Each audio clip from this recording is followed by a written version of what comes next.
Coping with COVID and In It Together SC present Wellness Wednesday, brought to you by the Diabetes Action Council of South Carolina and DEHEC's Division of Diabetes and Heart Disease Management. Coping with COVID with Tre Tailor. Together SC and the Diabetes Action Council present Wellness Wednesday every Wednesday here on Coping with COVID. I'm Tre Tailor, and every first Wednesday of each month we have started a series. We did it last month, where we're helping you grow your own fruits and vegetables. It's grow at your home. Now, it has been such a, and we talked about this before, we were Isha, Kirton, and Joy Price. Isha is with the farmers. Well, Richland County Master Gardeners Richland County Master Gardeners Association, and Joy's with the SNAP Ed program at DEHEC. And if you joined us last month, we talked about the fact that because of COVID, a lot of people really began becoming more and more interested in gardening. I'm gonna put my glasses on too. Everybody got the glasses on. People became more and more interested in gardening. And I think people realized, one, it wasn't as hard as they thought it would be. And there's a difference in food from the grocery store and food coming out of your garden. Homegrown. Yeah. It does taste better, and it lasts longer. It does. And you know what the interesting thing is, I think you would think the other would last longer because of pesticides and stuff like that. But you don't know how long it's been in the grocery store. You absolutely don't. And then also how long it took to get there. Right. A lot of our produce comes from Mexico. Right. That's kind of scary, because every trip I've gone to Mexico, the first thing they tell you is don't drink the water. Oh, wow. Right. Oh, my goodness. And it's the same water they're feeding the crops with. Absolutely. Yeah. We have different enzymes and whatnot that vary throughout the U.S. too. But in Mexico, they build up a resistance for certain antibodies that we don't. So that, I talked to a young lady who can't eat tomatoes. She says it makes her knees hurt. So there's certain fruits and vegetables, people can't consume because of, not just because it's a tomato or a vegetable, but it's probably related to where it's grown to a certain extent too. There's, companies who do what they call, vegetable plant-based. Well, a mushroom one. You said the mushroom one, and then there's another company, compost company, actually in Elgin, that does plant-based.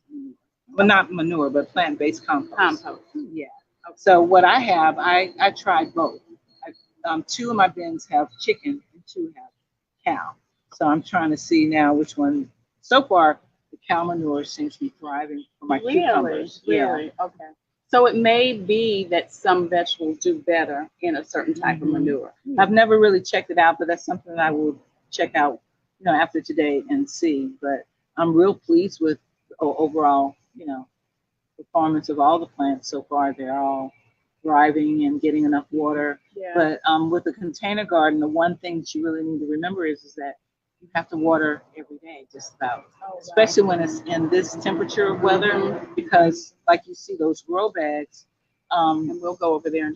They dry out pretty quickly. So I'm having to water every day. Wow. We're talking to Isha Kirton. She's with the Richland County Master Gardeners Association. Joy Price joins us with the SNAP Ed department at SCDHEC. I'm Tre Tailor, and it's Wellness Wednesday. In It Together SC and the Diabetes Action Council present Wellness Wednesday every Wednesday here on Coping with COVID. This is part 2 of our monthly series on growing in your own home. And we are kind of going over what we talked about last month. What else did we talk about, Joy? We also talked about outdoor container gardens, different type of containers. And I just want to say, please reuse, recycle anything you have in your house. Right. There are coffee canisters, coffee mugs. Even when you do coffee mugs, make sure if you don't have anything to drain out, make sure you put a little rocks or plastic baggie underneath. I do that. I cut the top off and just have it catching, water overflow, and that works great. Yeah.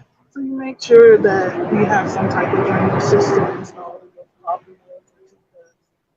So that's just a matter of, for your point, putting rocks at the bottom of the cup container and then putting the soil or whatever, and then putting, whether it's a seed or a plant. Yeah. And Ish, you were saying, what put the plastic bags the same way or actually under the cup? Actually underneath, like if you, let's say you were using a cup, you could put a plastic baggie in there and then put the soil in the baggie.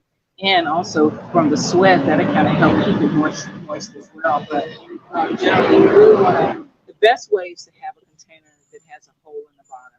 And you still would use the rocks because sometimes water will settle in the bottom and not drain totally out. And the rocks help to distribute that water drainage so that you don't get root rot. Because a lot of times you'll be like, well, God, my plant is not, I've been watering it. And you think that you haven't overwatered it, but you have. And then the plant, because the water can't go anywhere. Exactly. And then your roots are rotting because of, like you said, the water's not going. Wow, yeah.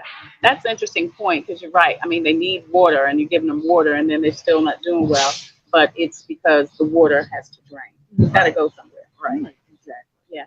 What else were you saying, Joy? So use what you have. Any kind of container is good. Reuse. Please reuse, recycle. Also, to start your plants, Isha brought some really good egg cartons. Those work wonderful. If you get the paper ones, I guess, the ones that are like cottage stock, you can just plop those in the ground. Those are perfect. Because, they're biodegradable. So, you put your seedling, your seed in there. You put your soil that is moist where if you were to squeeze it, it would be like, the water wouldn't drip out. It would be like a sponge type of texture to it. And you put that in the cups, put your seed in there, and then within 8 to 10 days, you have a little pretty cute little seedling pop up out of the ground. But you're using things that you have, like Joy said, that you have in your home. Right. You're upcycling what you have, and you're able to use it more than once. Right. So it's no need to go out. I mean, if you want to, spend some money and get a bunch of pretty containers, you can, but you don't have to. Right? You don't have to. I've heard a lot of people saying, I'm going to get back to you in a minute, Joy, and both of you can answer this, but we'll get back to the recap because we're talking about containers. I want to mention containers.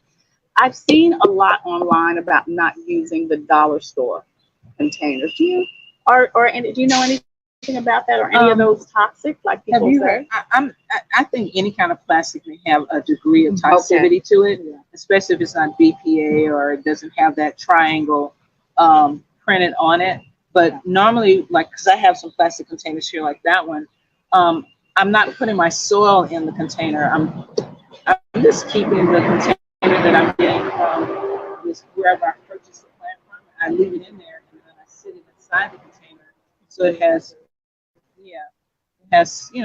decorative features to it, but without putting it in, the actual plastic containers, because plastic is toxic too. And I don't know to what degree and what products, because, in California, they have Prop 65 and everything. There's so many things, even a handbag that you can buy at a store, they have to post that it could be toxic to you through Prop 65. So we're not regulated to that degree, to that extreme, but depending on if you're pregnant or not pregnant, or if you, have high sensitivities to certain illnesses or whatever, plastic can be a problem. Those of you who are dealing with diabetes, heart disease, high blood pressure, all of those, diseases. Yeah. This is something great that you can do because you're out there moving. And as you ladies say, you're moving every part of your body pretty much. And that's for one, for folks who are diabetics, if you move after a meal, you had maybe a carbohydrate high meal, it will help move that blood. Well, it will help move the sugar into your bloodstream and keep it out of going into your liver and you having to urinate it out. You want that blood to move into your muscles and move into those tissues and provide energy.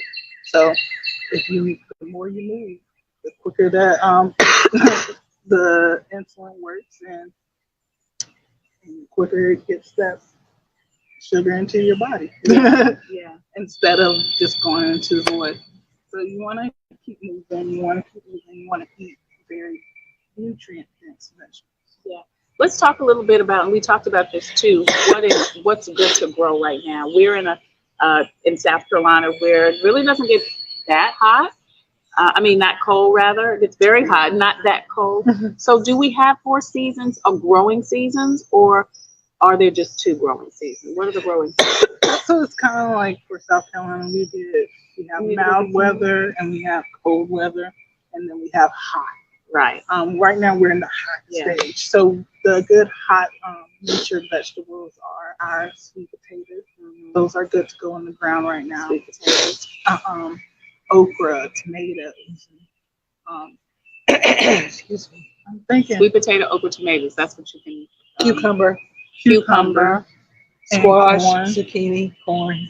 All right. Wow. Squash, zucchini, corn, cucumber, sweet potatoes, tomatoes. All of those are things, and peppers that you can grow right now. Right.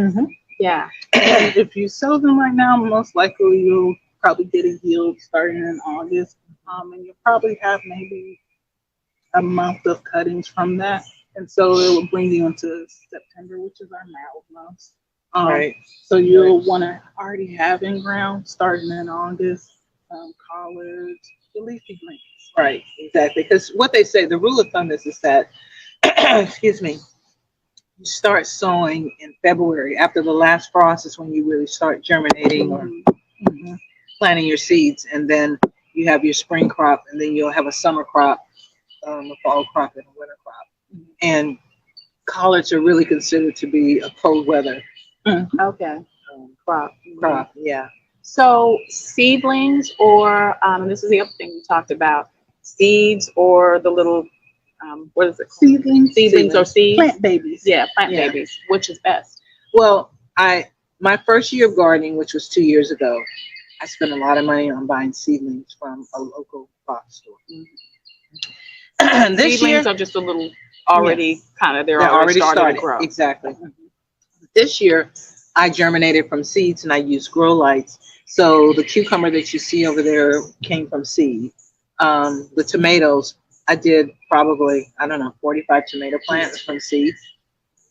And I germinated them and put them under the grow lights. And when they started getting a little seedling, I started in the egg carton. Then I moved them to a larger little pot.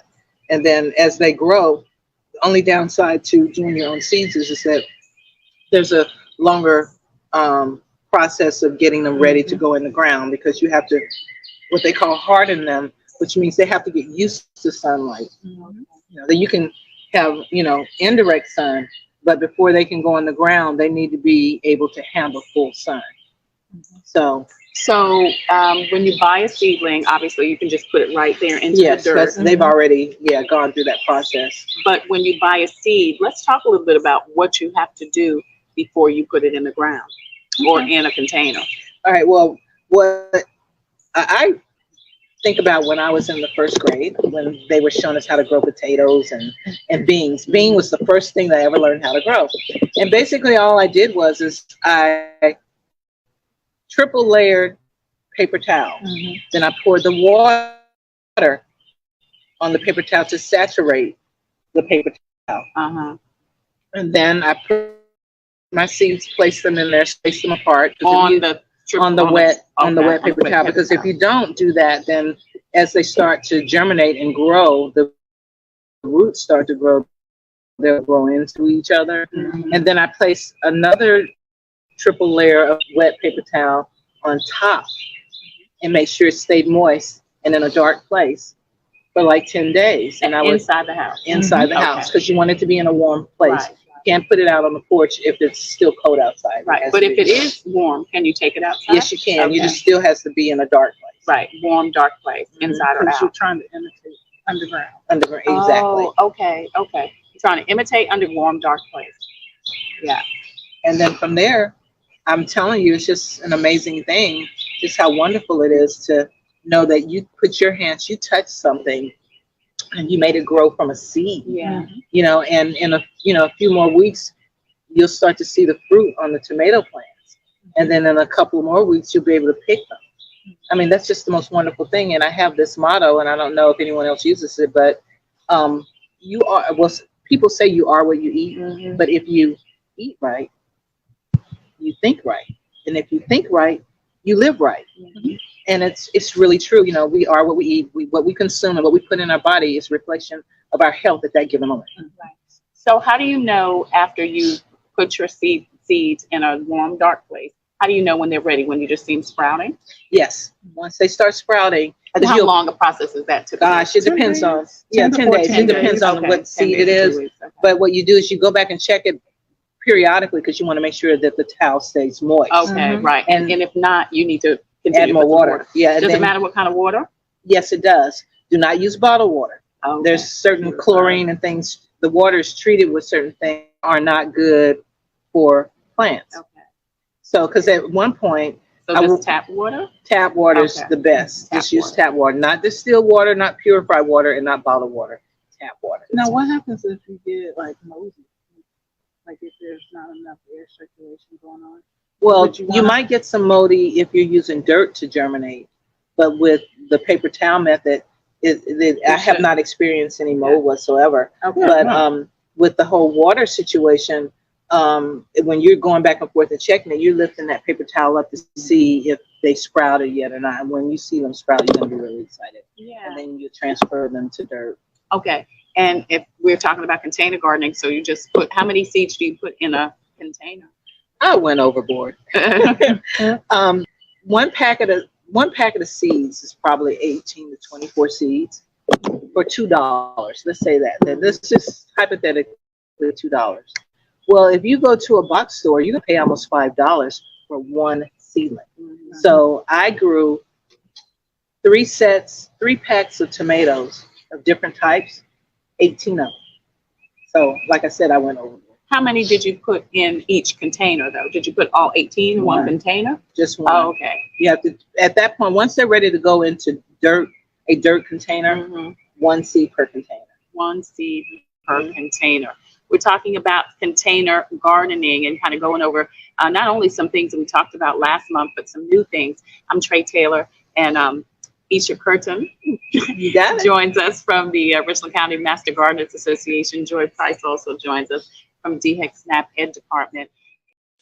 Hello, I'm Carolyn Sawyer, an entrepreneur and caregiver.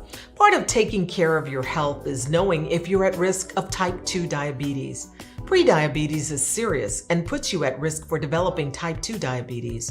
Up to 90% of South Carolinians who have it don't know they have it. Visit inittogethersc.org. Take an online test to find out your risk and join a diabetes prevention program. This message brought to you by the Diabetes Action Council of SC.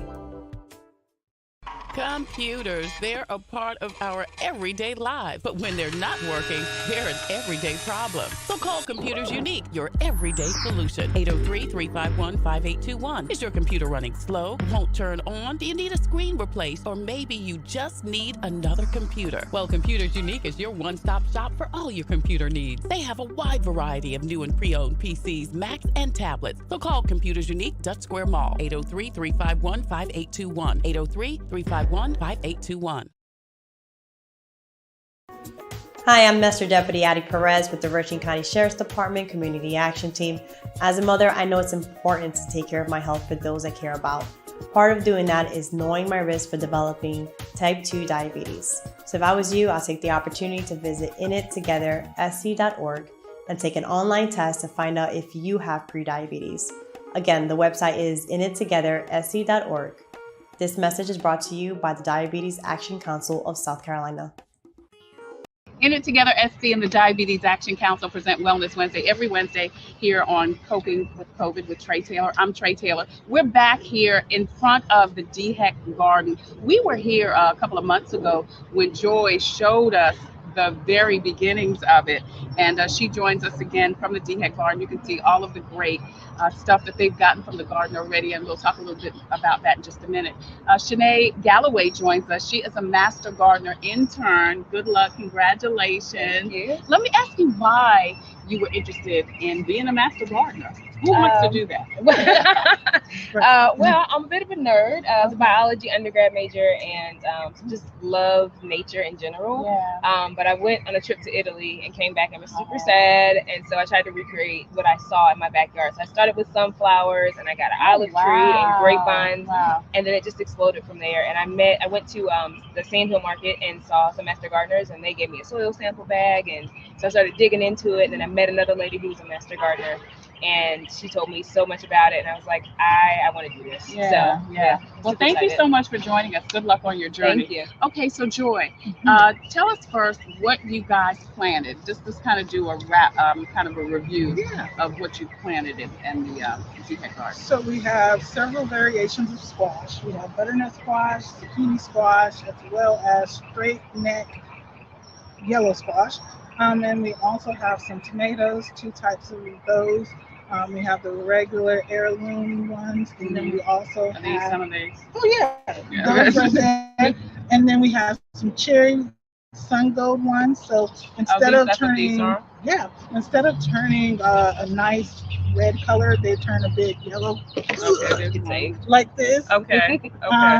And we're also doing several peppers. So we have some hot peppers, some jalapeno hot peppers, and jalapenos. And we have some bell peppers. Bell pepper. And then we also have eggplant. And then on You're too young to know that. What? No. Oh, I'm an old soul. Okay. That song's got to be older than you. And you board Ring My Bell. Let's do a trivia contest about when that came out. 10 years before I was born, probably. I don't know. How old are you when were you born? 95. Oh, girl. 95? Were you really? Yeah. Jesus. I thought we were the same age, too. God. A little bit young. Oh, man, you are a baby. And okra. Okra. Right. That's what I forgot. Okra. And so, yeah, we got a good harvest. And we're donating this. This is our second donation to Palmetto Place over our Colonial. Great. So our first segment for this episode of our In It Together Wellness Wednesday from In It Together and the Diabetes Action Council, we were actually talking with Isha, about some soil and stuff like that. So let's continue that conversation because that's what we're talking about today. Okay, so for in-ground planting, a lot of times you want to get a soil test first. Soil test. And this is even if you are planting in your backyard. Right. Okay. Even if you're planting in your backyard, sometimes the county will have information on what type of soil you have and what you need to put into your soil. So what type of soil do you need typically in backyard soil? Does it usually need something? Yes. So a lot of times with backyard soil, you got that topsoil, and it doesn't have really a lot of nutrients. Okay. So most of that nutrients is probably a little bit 3 feet down, and so it's a little bit sandier, it's a little bit clayier, and you don't get a lot of growth from that. So sometimes you add in the things that you need. So with a soil test, what we found out is a pH. So whether your soil is acidic, whether your soil is basic, and typically soil won't range out of 7, go up above a 7, and it won't go below a 4. So 7 to 4, is that where you want your soil, or is that not a good place to have your soil? It's all dependent upon what you want to do. Oh, wow. So for if you're doing a basic soil, usually a good bit of tomatoes grow there, and that's because of nitrogen fixing, and that's another word I'm going to bring it up furthermore, because when it comes to anything in the nightshade family, so our eggplants, our tomatoes, and our peppers, those are going to take up a lot of nitrogen from the soil. So in that soil test, they're also going to see how much nitrogen is in your soil. It's going to see the phosphorus levels, the potassium levels, all those little macro. Right. Those big nutrients and little nutrients are going to be told to you in that soil test. So let me stop you here. Where do you call, or who do you call to get a soil test, and does that cost? Okay, yeah. Typically, it does cost. Since COVID, I think the cost went up to $10. Oh, that's not bad. So $10. Yeah. Yeah. I just want, because people want, obviously, they're doing this for economical reasons, natural reasons. So I just want to make sure it is a cost that someone can afford. So $10, and then who do you call? Clemson Extension? Clemson Extension. So you say, hey, I want to plant a garden in my backyard. Can you come out and do a soil test? Well, actually, you bring the soil to the extension office. If you go to one of the booths, there's little bags that they'll give you. But otherwise, you can just bring it in a Ziploc bag, make sure it's sealed and labeled where you got it from. And you're going to take a couple different samples. If it's a specific garden bed, you just need a couple samples. If you're doing your whole yard, a couple different spots in your yard. Maybe 4 corners, one in the center.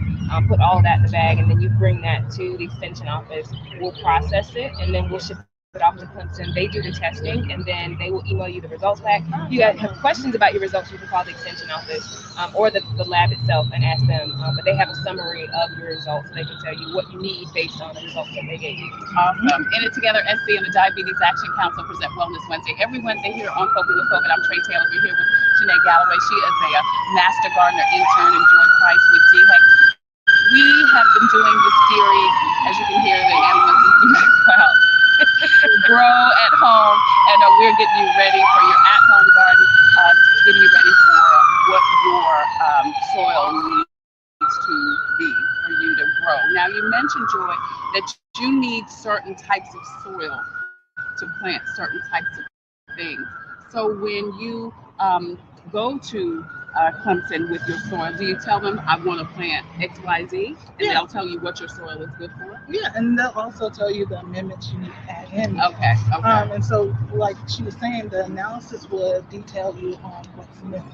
Okay. And so in our garden, we added a bit of worm castings.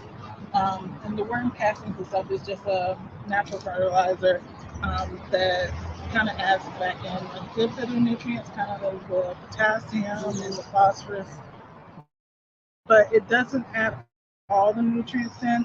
I also put down some lime. Lime is going to lower the pH and make it more basic. And I'm trying to figure out. Now, where do you get this? Peat moss, okay. Where do you get this? Do you go to a nursery? Oh, okay. You just go. I go to Lowe's. Okay. I go to Home Depot. So this any is place stuff that you can. Woodley's is good. Any type of nursery is good. Okay. We don't endorse any specific store. Yeah. No endorsements. Someone is talking off camera like she's the voice of God. Yeah, not sponsored or anything, but yeah. But just go to any nursery.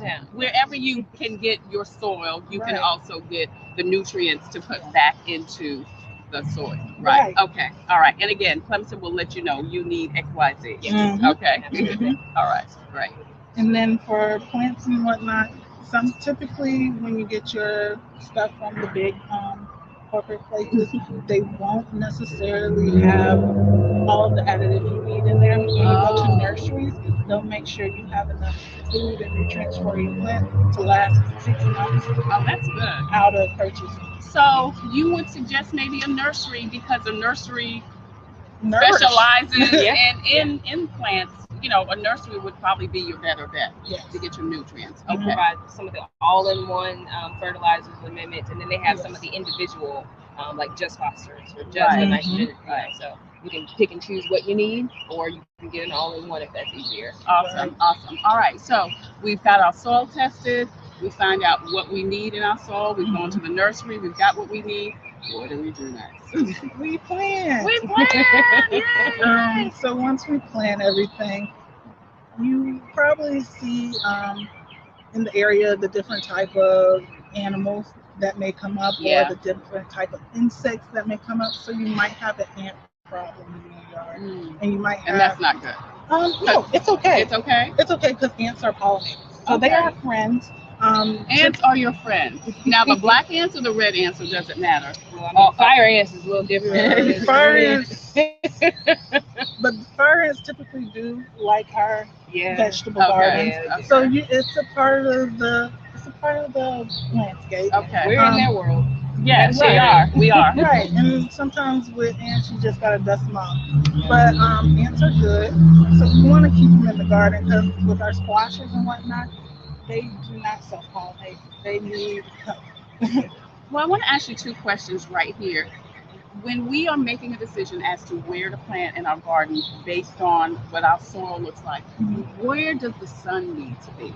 Does the sun need to be coming toward the garden or away from the garden? I'll tell you, because we've got a garden in my community, and I've got more sun in my backyard than my girlfriend across the street. Right. So the garden's in my backyard. Yeah. Right. Yeah. So obviously you need to be in a sunny area. Yeah. Well, some plants will need full sun, like our tomatoes, Okay. or those that are so in the some. house. Mm-hmm. But then there are typically some that doesn't need a lot of shade. So usually the lettuce variety, the leafy varieties, they are not going to need as much sun. Okay. And then also you don't want to do lettuce too late into the year because you're not going to get anything. Yeah. So when it comes to sun all throughout, you want the sun to be able to rise and then fall, and your garden still have sun. Right.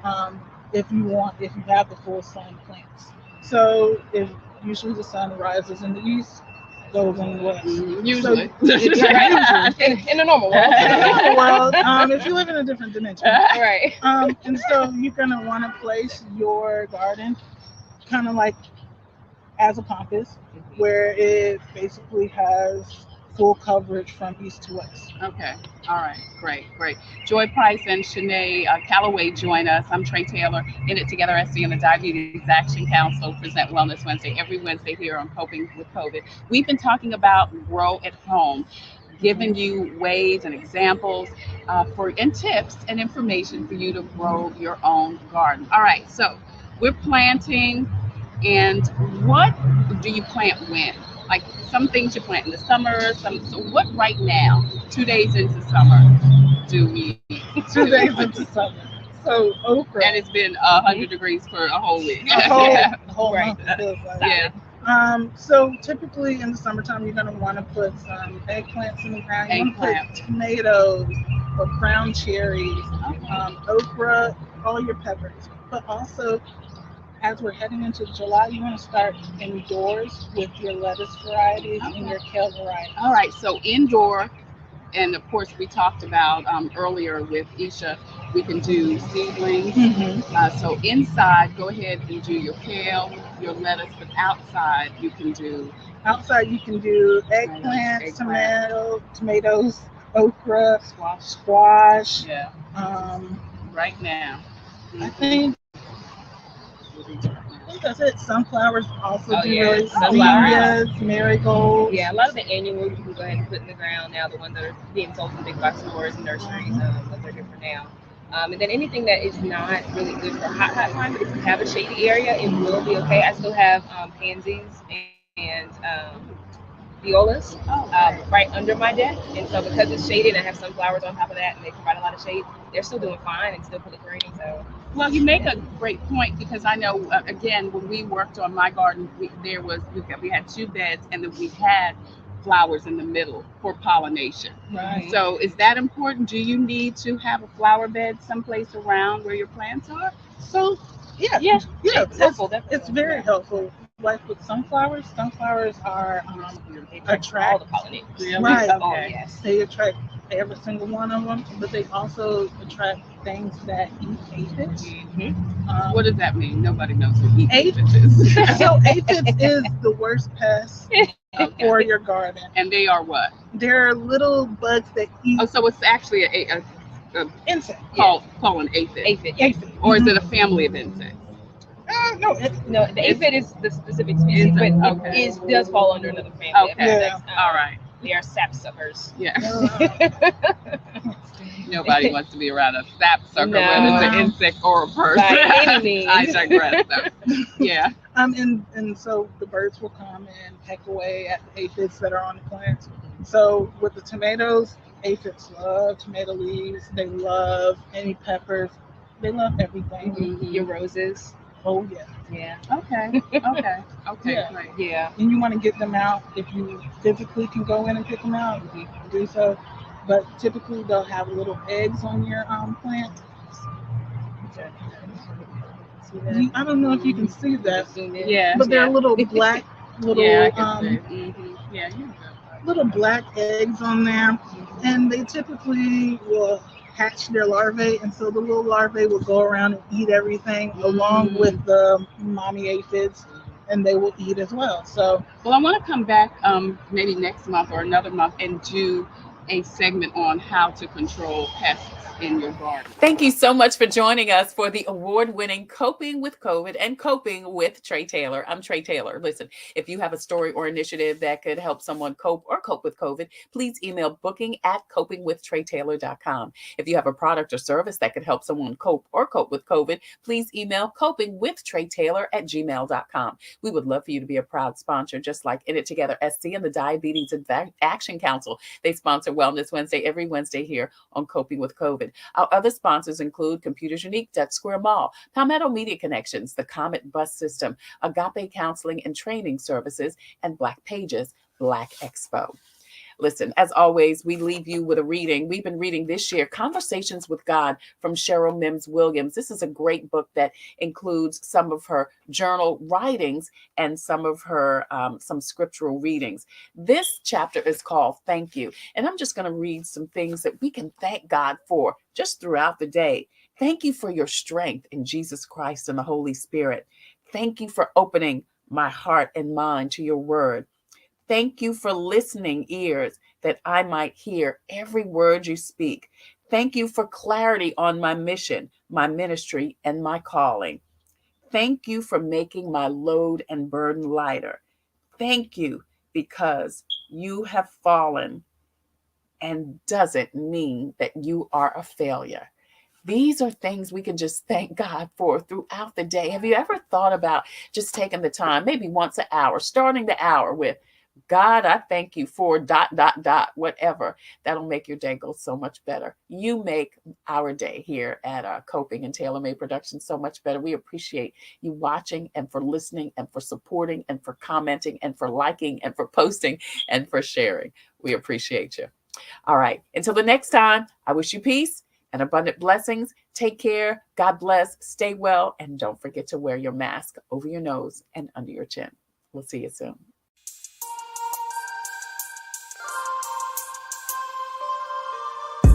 Coping, find peace of mind to survive through whatever. Coping, learning the way that we thrive all together. Coping, finding out what's real. Coping, we can heal, we can heal, we can heal. Coping with stress, coping with strife, bringing hope for success, for improving our life. Coping beyond hoping to do more than survive. Ways to live a healthy life. Coping and promoting, learning what you can do. 6 ways to a better you.